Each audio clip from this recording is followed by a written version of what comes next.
Hello, everyone. Welcome to our presentation. Today, we're going to explore the fascinating world of the tenses. This is the first slide, so I just want to give you a quick overview. We'll be looking at different verb tenses, how they're used, and why they're important. This will help you improve your English skills and communicate more clearly. So let's get started and make this learning experience engaging and enjoyable. All right, let's take a look at the contents of today's presentation. We start with an overview, which is actually what this slide is all about. The first item is the contents list itself, giving us a roadmap of what we'll cover. Moving on, we'll dive into the introduction to set the stage. Then, we'll explore how tenses are based on different factors, specifically time frames and aspects. It's important to note that there are 12 possible tenses in total, which we'll examine in detail. We'll look at the rules governing these tenses to understand how they function. After that, we'll go through examples to see how each tense is used in context, along with their definitions. Throughout this presentation, our goal is to connect these concepts so you can see the bigger picture of tense usage in English. This slide essentially provides the framework for everything else we'll discuss, guiding us through the structure and logic behind tense formation and usage. Let's take a closer look at the contents of this presentation. On this slide, we're outlining the key points that we'll be discussing throughout. The goal here is to give you a clear roadmap of what to expect and how each part connects to the overall theme. We want to make sure that each section builds on the previous one, creating a cohesive story. As we go through each point, I'll explain it thoroughly but in a conversational way, so it feels natural and engaging. The most important concepts here are the main ideas that will help us understand the bigger picture. By highlighting these, I hope to make the information more memorable and relevant. Ultimately, this slide serves as a foundation, setting the stage for the detailed insights and discussions to come. Let's take a closer look at the contents of this section. We'll start with the introduction, which sets the stage for understanding how tenses are categorized. Moving on, we have classification based on time frame, where we explore how tenses relate to past, present, and future. Next is classification based on aspect, which helps us understand the nature of actions, whether they are ongoing, completed, or habitual. Then, there's a block diagram of tenses that visually maps out these classifications, making it easier to grasp the relationships. Following that, we have a list of rules. These are the foundational principles that govern tense usage. After establishing these basics, we dive into each primary tense: present tense, past tense, and future tense. For each, we look at their specific forms and how they function in different contexts. Finally, we have a list of examples, which are crucial for illustrating how these tenses work in real sentences. Throughout this overview, remember that understanding these classifications and rules is key to mastering English tense usage effectively. Welcome to Slide 5. Today, I want to focus on the introduction, which sets the stage for our entire presentation. First, I'll explain the key points thoroughly but in a conversational way, so it feels natural and engaging. I'll highlight the most important concepts to ensure they stand out. And of course, I'll connect these points to the overall theme of our presentation, showing how everything fits together. This introduction is crucial because it provides the foundation for understanding the rest of the content. So, let's dive into how we can effectively introduce our ideas to make a strong impact. Let's start by looking at the word tense. It's actually derived from the Latin word tempus, which means time. This connection to time is key to understanding what tense is all about. When we talk about verbs, they play a crucial role because they indicate the time of an action, event, or condition. And they do this by changing their form. So in essence, tense helps us situate actions in time, whether something happened in the past, is happening now, or will happen in the future. This is a fundamental concept that runs through the entire study of grammar and is essential for clear communication. Let's take a look at Slide 3, which is based on the time frame. Here, the key idea is that the timing of a project or initiative can really influence how we approach it and the resources we allocate. Timing isn't just about deadlines. It's about understanding the different phases and how they connect to our overall goals. For example, some tasks might need to be completed early to set the stage for later activities, while others might be more flexible. By examining the time frame, we can better prioritize and ensure that each step aligns with our strategic plan. This helps us stay on track and avoid bottlenecks down the line. Ultimately, understanding the time frame helps us to be more proactive, rather than reactive, and keeps the entire project moving smoothly towards success. Today, I want to talk about how verb tenses can be categorized based on the time frame they refer to. When we look at the present tense, we're talking about actions or states that are happening right now or are generally true. Past tense, on the other hand, is used for actions that have already occurred, things that are completed. And then we have the future tense, which is all about what will happen later or what we expect to happen. Understanding these categories helps us choose the right tense to clearly communicate when something is happening, which is essential for effective writing and speaking. This is a fundamental part of mastering language because it connects our words to the timeline of events, making our communication more precise and meaningful. So, keeping these time frames in mind helps us stay consistent and clear in our storytelling or explanations throughout the presentation. Now, let's take a closer look at the present tense. The present tense is used to describe actions or situations that are happening right now or are ongoing. It's also great for expressing truths that are always valid, like facts or general principles. Think of it as the tense that keeps things current and relevant. Moving on to the past tense, this is all about actions or situations that started and finished in the past. It helps us tell stories or describe events that are completed. When you're sharing a history or a previous experience, the past tense is your go-to. Finally, we have the future tense. This tense is used when talking about what's coming next. Whether it's plans, predictions, or things we expect to happen, the future tense helps us communicate those upcoming actions or situations. Connecting this to our overall theme, understanding these tenses is essential for clear and accurate communication. They help us convey the timing of actions precisely, which is crucial in both written and spoken language. Now, let's look at the next approach, which is based on aspect. This method focuses on categorizing information according to different perspectives or angles. Essentially, it helps us understand how a particular topic can be viewed from various standpoints. By doing so, we can gain a more comprehensive understanding of the subject. Highlighting key points, this approach encourages us to consider multiple facets, which can lead to more well-rounded insights. When we connect this to the overall theme of our presentation, it underscores the importance of flexibility and depth in analysis.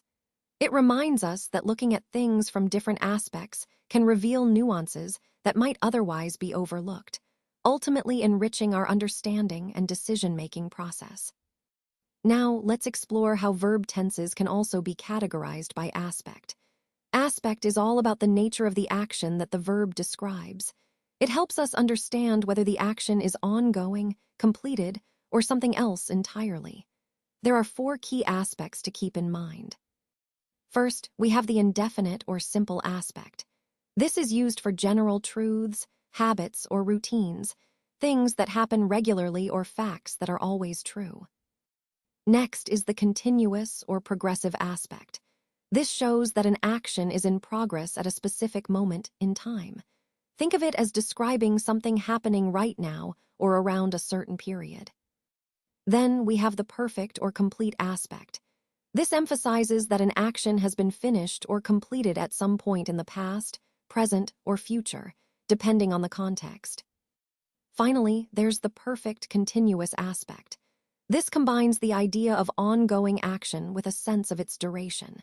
It highlights actions that started in the past and are still continuing or have recently been completed. By understanding these 4 aspects, we can better interpret the nuances of verb tenses and how they convey different shades of meaning in communication. This concept ties into our overall theme of mastering verb forms to express time and action more precisely. Today, we're going to talk about the indefinite tense. This tense is used to describe actions that happen regularly, general truths, or things that are not tied to a specific time. It's a fundamental part of English because it helps us communicate routines and facts. When we use the indefinite tense, we're often talking about habits or universal truths. For example, she walks to school, or the sun rises in the east. These are actions or facts that are always true or happen repeatedly. It's important to remember that the structure of sentences in the indefinite tense is quite straightforward, usually using the base form of the verb for plural subjects and s or es for singular third-person subjects.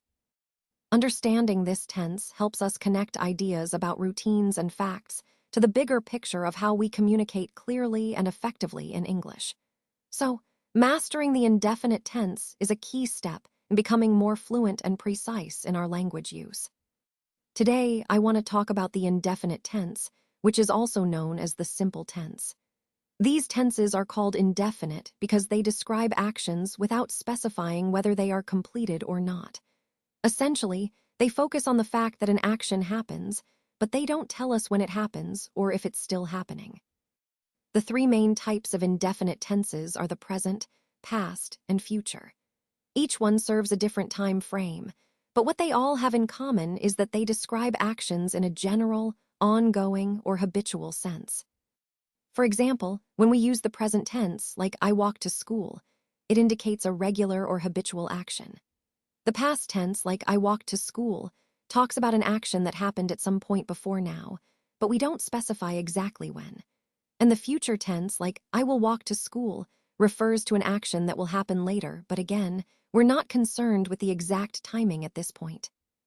These tenses are really important because they help us communicate actions that are general truths, habits, or repeated events. They keep our language flexible and straightforward, which is essential for clear communication. So, as part of the overall theme of understanding verb tenses, mastering the indefinite tenses allows us to describe actions in a simple, effective way without overcomplicating the timing. It's a foundational step in becoming more confident in using English verbs correctly. Let's talk about the three main types of tenses related to actions happening over time. First, we have the continuous tense, also known as the incomplete or progressive tense. This tense describes actions that are still in progress, not finished yet. Think of it as capturing something happening right now or around a specific time. Next, there are the perfect tenses, which focus on completed actions. These tell us that something has been finished, often with a connection to the present or a specific point in time. They help us emphasize the completion or the result of an action. Finally, we have the perfect continuous tense. This tense is a bit more complex because it combines the idea of an action being ongoing and then completed. It describes situations where an action was happening for a period of time and then eventually finished. It's useful for highlighting the duration of an activity that has both ongoing and completed aspects. By understanding these three tense types, we get a clearer picture of how actions are timed and connected, which is essential for clear communication in English. They form a key part of mastering verb tenses and expressing ourselves precisely. There are 12 possible tenses in the English language. Understanding these tenses is key to mastering how we express time and actions. They help us communicate whether something is happening now, happened in the past, or will happen in the future. Each tense has its own unique form and usage, which allows us to be precise about when things occur. This slide highlights that there are 12 main options, and becoming familiar with them is essential for clear and effective communication. By the end of this presentation, you'll see how these tenses fit into the bigger picture of grammar and language mastery. There are 12 possible tenses. Today, I want to highlight two of them, present and past. These tenses are fundamental because they help us express when actions happen. The present tense is used for current actions or general truths, while the past tense describes actions that have already happened. Understanding these tenses is key to mastering verb usage in English. They also connect to the overall theme of how we communicate about time effectively. Recognizing the differences and proper usage of these tenses allows us to tell clearer, more accurate stories and share information precisely. Let's take a moment to look ahead to the future. As we move forward, it's important to consider how the trends we've discussed will continue to evolve and shape our industry. The key points here are about innovation, adaptability, and ongoing growth. We need to stay ahead of emerging technologies and changing customer expectations. This means embracing new ideas and being flexible in our strategies. By doing so, we can not only keep pace but also lead the way in our field. Ultimately, the future holds exciting opportunities, and our ability to adapt will determine our success. Remember, this ongoing journey is about continuous improvement and staying committed to our vision. Now, let's take a look at some rules for these tenses. These rules help us understand how to properly form and use them in different contexts. First, it's important to remember that tense rules often depend on the time frame we're referring to, whether it's past, present, or future. For example, in the present tense, we generally add an s or es for third-person singular. When it comes to the past tense, most verbs take an ed ending, but there are many irregular verbs that don't follow this pattern. Also, the rules for continuous or progressive aspects require us to use the verb to be along with the main verb ending in ing. Understanding these rules is key to communicating clearly and accurately. As we go through these rules, keep in mind that mastering them will greatly improve your ability to speak and write confidently in English.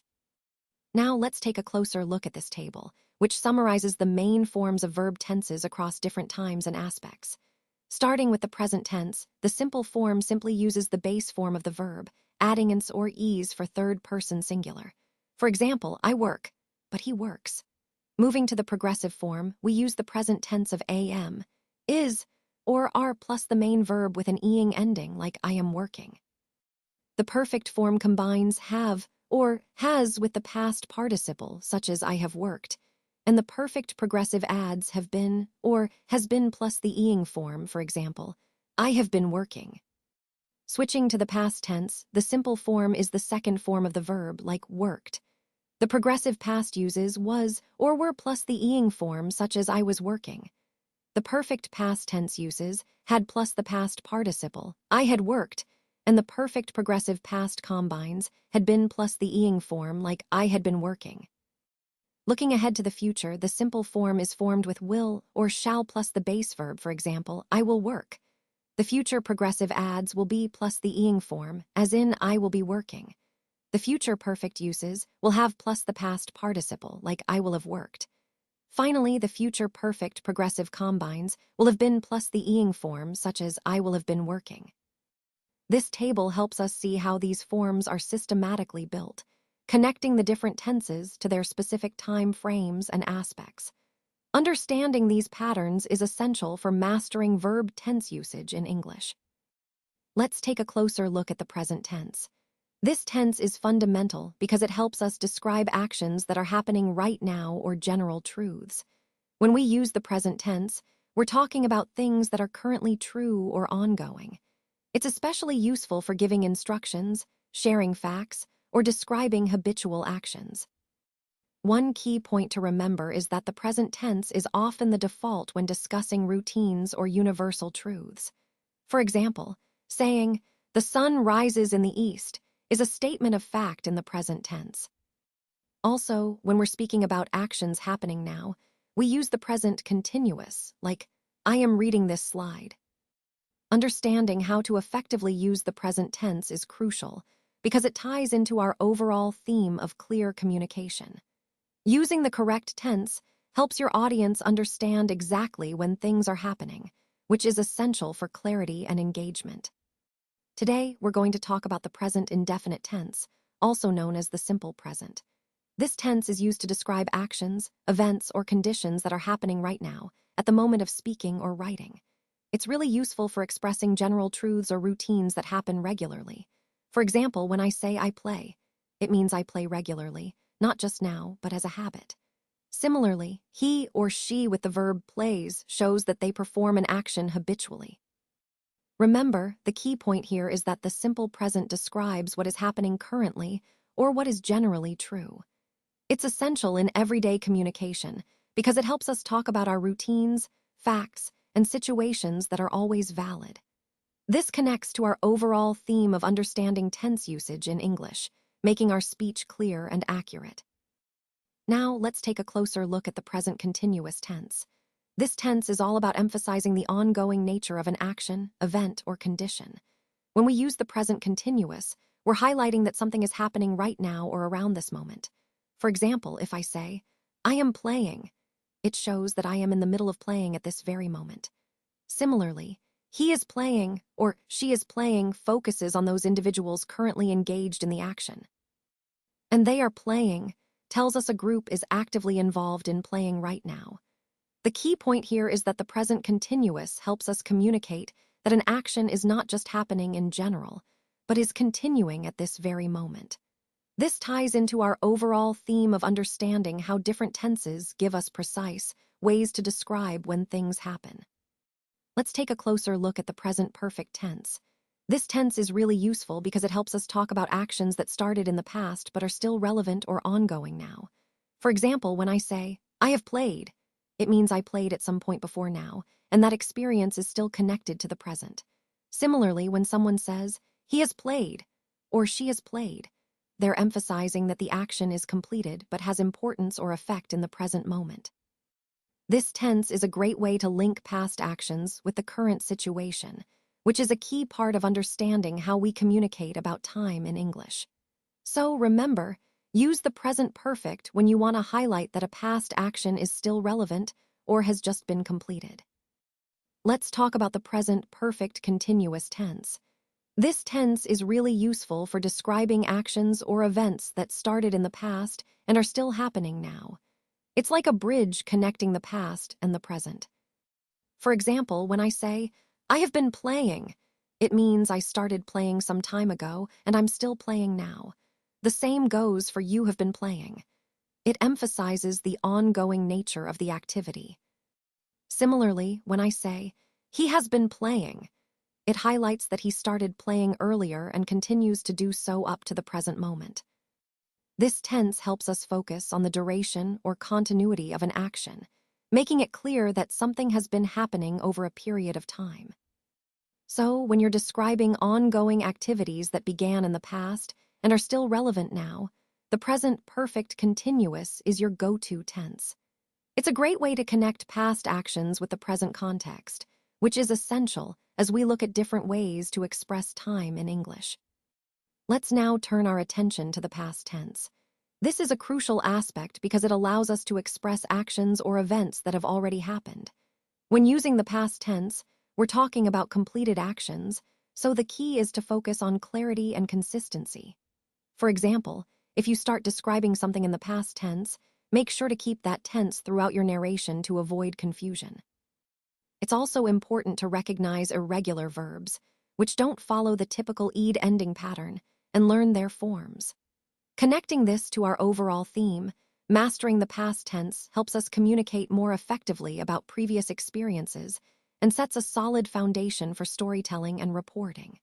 So, understanding the nuances of past tense usage is essential for clear and accurate communication. Today, we're going to talk about the past indefinite tense, also known as the simple past. This tense is used to describe actions, events, or conditions that happened at a specific time in the past. It's a way to talk about things that are already completed. For example, when I say I played, I'm referring to a game or activity I did in the past. Similarly, he played or she played also indicates actions performed by someone else in the past. Remember, the key idea here is that we're discussing something that has already happened and is finished. This tense helps us narrate past experiences clearly and simply, connecting well with the overall theme of understanding different verb tenses. Today, we're going to talk about the past continuous tense. This tense is really useful because it helps us describe actions that were happening at a specific moment in the past. For example, if you want to say that someone was in the middle of an activity, you use the past continuous. Think of it as capturing a snapshot of an ongoing action. For instance, I was playing means I was in the middle of playing at that particular time. The same goes for he was playing or she was playing. These show that the action was happening continuously in the past. And don't forget, you can also say you were playing, which is useful when talking about someone else's activity. Remember, the key point here is that the past continuous emphasizes the ongoing nature of an action in the past, making your storytelling or descriptions more vivid and precise. This ties into our overall theme of understanding how different tenses help us communicate about past events clearly and effectively. Now, let's talk about the past perfect tense. This tense is used to describe actions that happened before another action in the past and were completed by that point. It helps us clarify the sequence of events. For example, when I say, "I had played," I'm indicating that I finished playing before another past moment. Similarly, "he had played" refers to a completed action in the past involving him. Remember, the past perfect is all about showing that one past action occurred before another past action.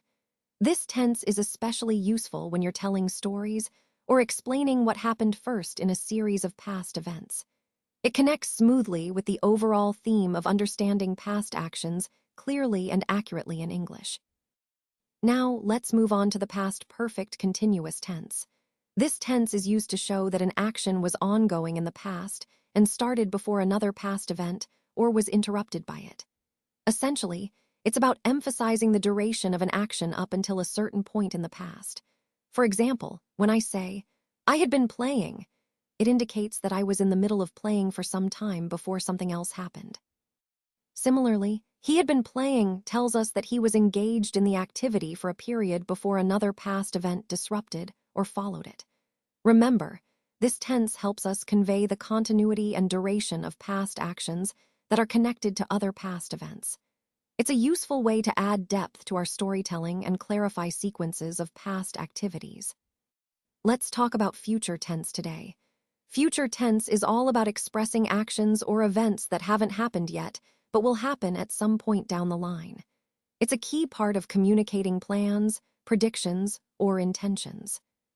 One of the most common ways we talk about the future is by using will plus the base form of the verb. For example, "I will go to the meeting tomorrow." It's straightforward and widely used for promises or decisions made at the moment of speaking. Another way is using going to, which often indicates a plan or intention that's already in place. Like saying, "I'm going to start a new project next week." It gives a sense of certainty about what's coming. We also have the present continuous tense to talk about fixed future arrangements. For instance, "I am meeting my client at 3 p.m. It highlights scheduled events that are already planned. Understanding these different forms helps us communicate effectively about the future, whether we're making predictions, plans, or commitments. This ties into the overall theme of mastering language skills to articulate our ideas clearly and confidently. Now let's move on to the future indefinite tense. This tense is used when we're talking about actions that will happen after the moment of speaking or writing. It's all about things that are going to take place in the future. For example, if I say, "I shall play," that means I plan to play later on. Similarly, when we say, "he will play" or "she will play," we're referring to actions that are going to happen at some point in the future. The key point here is that the simple future tense helps us express intentions, predictions, or scheduled actions that haven't happened yet, but are definitely going to happen. Remember, the main words we use are shall and will, depending on the subject. This tense connects to our overall theme of understanding different ways to express time in English, especially future actions. So, always think about whether you're talking about something that will happen later, and use the future tense accordingly. All right, let's talk about the future continuous tense. This tense is used to describe actions that will be ongoing at a specific point in the future. It's like when you want to emphasize that something will be happening over a period of time, not just starting or ending at a particular moment. The term future progressive is often used interchangeably with future continuous, and it basically refers to the same idea, actions, that will be continuing in the future. For example, if I say, "I shall be playing," it means that at a certain future time, I will be in the middle of playing, not just starting or finishing. Similarly, "he will be playing" indicates that he will be engaged in playing during that future period.